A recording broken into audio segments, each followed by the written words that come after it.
Vous le saviez ou pas? Que je ne sais pas nager? Aujourd'hui, je vais vous raconter l'anecdote d'un moine russe, bouddhiste, qui vit en Espagne. Alors, je ne sais pas exactement dans quel ordre il fallait placer ces mots, mais s'il faut retenir une seule chose, c'est que ça n'a absolument aucun sens. En tout cas, présenté comme ça, présenté tel que on me l'a présenté à moi, vraiment, c'était fulgurant parce que je n'ai rien compris. Et cette vidéo d'ailleurs, pour celles et ceux que ça intéresse, fait écho à une précédente vidéo que j'ai faite au sujet de l'admiration. Vous savez, dans une précédente vidéo, je disais que, curieusement, de manière assez chanceuse et aléatoire, je ne faisais que rencontrer des individus aux qualités incroyables, aux qualités vraiment impensables. À chaque fois, je me disais, là, tu as rencontré une personne que tu n'aurais jamais imaginé est possible en fait. Ce chemin de vie, cette personne que tu as en face de toi, tu jamais pu t'imaginer que c'était possible. Donc aujourd'hui, je vous propose de matérialiser ce qui a été évoqué dans la précédente vidéo, à savoir vous donner un cas réel de personnes que j'ai rencontrées physiquement, que j'ai appris à connaître et avec laquelle j'ai parlé pas mal. Et c'est une expérience qui, jusqu'à aujourd'hui, même 10 ans après, m'a marqué. Vraiment, parfois j'en rigole, parfois ça me sert à me remettre les idées en place, à me remettre les pieds sur terre, à garder la tête sur les épaules. Et voilà, c'est un bon souvenir, c'est quelque chose qui a été transformateur pour moi. Vraiment, c'est là comme ça, c'est une anecdote que je vais vous raconter, mais pour moi, à l'instant où je l'ai vécu, vraiment, ça a été un déclic. Alors, vous allez me dire que des déclics dans ma vie, il y en a plein, mais je pense que c'est la meilleure manière d'avancer, la meilleure manière de s'auto-éduquer et voilà, de progresser, de tirer des leçons et de se transcender soi-même. Donc, cette histoire prend lieu à Palma de Majorque. Donc, j'étais en voyage à Palma de Majorque, j'y ai passé 10 jours avec une copine à l'époque, et pendant ce moment, on n'avait pas beaucoup d'argent, hein. On avait un budget très limité, donc on s'est dit, tiens, on va aller dans une auberge de jeunesse. Jusque-là, tout va bien. Dans cette auberge de jeunesse, moi j'étais, donc c'était séparé, hommes et femmes. Donc moi j'étais avec des hommes et elle était avec des femmes. Jusque-là, tout va toujours bien. Il n'y a pas eu de mélange, pas eu d'orgie. Voilà, jusque-là, le contexte est planté, on va s'en sortir. Moi, dans ma chambre, un homme vient, si je puis dire, me taper la discute, apprendre à me connaître. Alors déjà, je peux vous dire ça, j'avais, pas loin de la vingtaine, j'étais assez timide, de personnalité, de nature. Donc quelqu'un qui vient me parler, voilà, de but en blanc, sans me prévenir, sans que je le connaisse et en plus en anglais, donc qui n'est pas ma langue, tout ça en Espagne, enfin, c'était une expérience qui vraiment, était, choquante. Donc cette personne vient me parler et puis elle me raconte sa vie. Donc, de prime abord, je comprends, c'est un homme plus âgé que moi, je pense trentaine, quarantaine, et il me dit, voilà, moi je suis en Espagne, j'écris des livres, je suis bouddhiste, et j'ai pour projet de devenir moine. Ok, d'accord, j'avais jamais entendu une chose pareille, mais poursuis.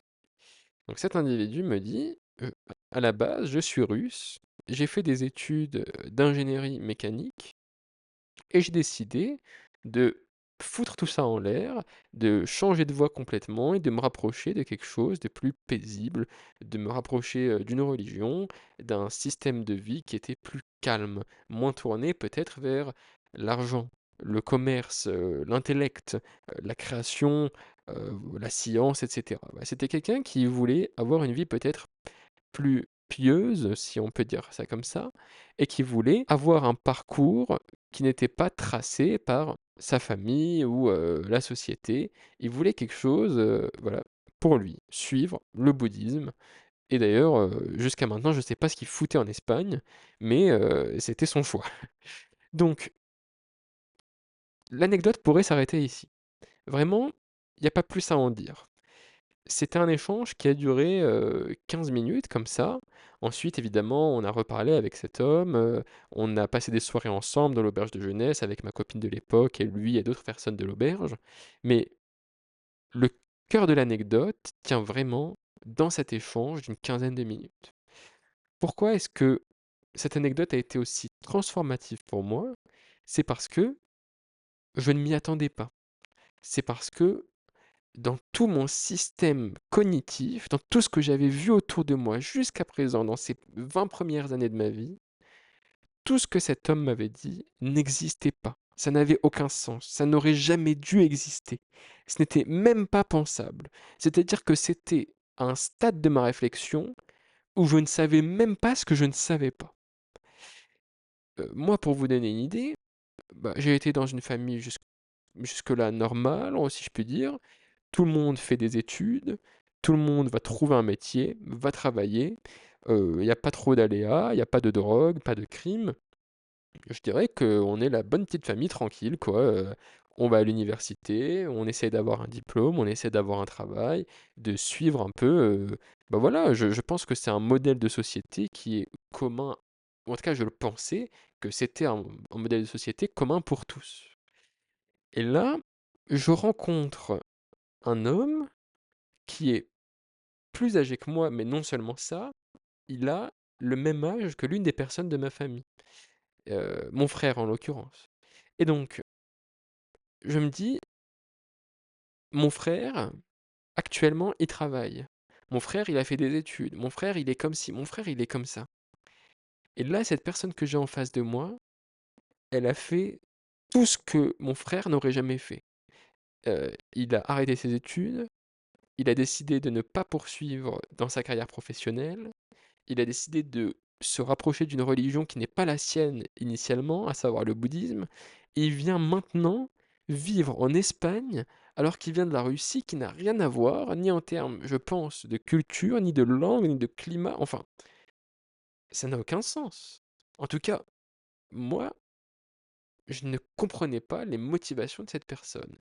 Mais ça, c'est pas important.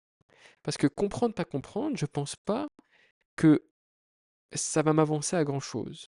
En revanche, ce qui m'a avancé jusqu'à aujourd'hui, ce qui a provoqué en moi un déclic, une réaction vraiment très forte, ça a été de me dire, ce chemin de vie est possible.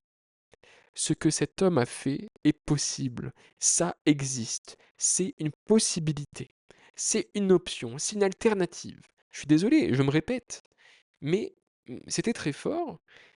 Et là où auparavant je n'imaginais qu'un seul modèle, je n'imaginais qu'un seul chemin de vie, là j'ai été confronté, vraiment, j'ai été confronté à une réalité, à une dimension qui était toute autre.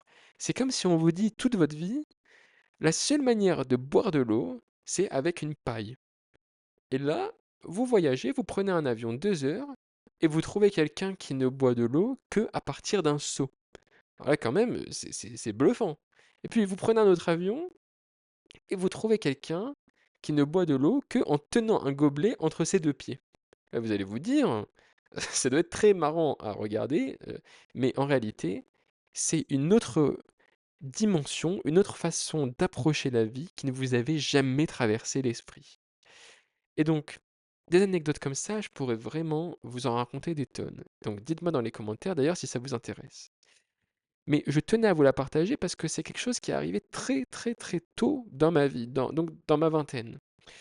Et jusqu'à aujourd'hui, j'en garde un souvenir. D'ailleurs, ce Russe, bon, je pense pas qu'il tombera sur cette vidéo, notamment parce qu'il parle pas ma langue, mais il faisait quelque chose de très drôle. Et d'ailleurs, cette chose, on en rigole encore avec ma copine jusqu'à présent parce qu'on a gardé contact. Il avait une tendance à frapper sa glotte comme ça, oui, il frappait, et il disait, c'est important que vous soyez fidèle à vous-même. Il faisait comme ça, c'est important que vous soyez fidèle à vous-même. Et vraiment, on se tordait de rire à l'écouter. Donc ça, c'est pas important, hein. Se frapper la glotte, ça, je vous invite pas à le faire. En revanche, je vous invite à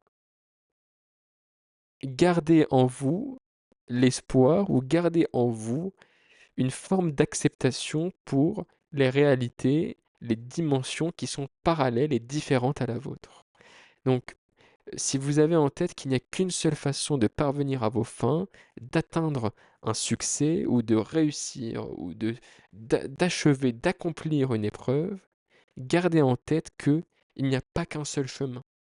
Une autre réalité est possible, un autre chemin de vie est possible. Dites-moi dans les commentaires, est-ce que ça vous est déjà arrivé? Est-ce que vous avez déjà rencontré une personne qui a eu un effet transformatif sur vous?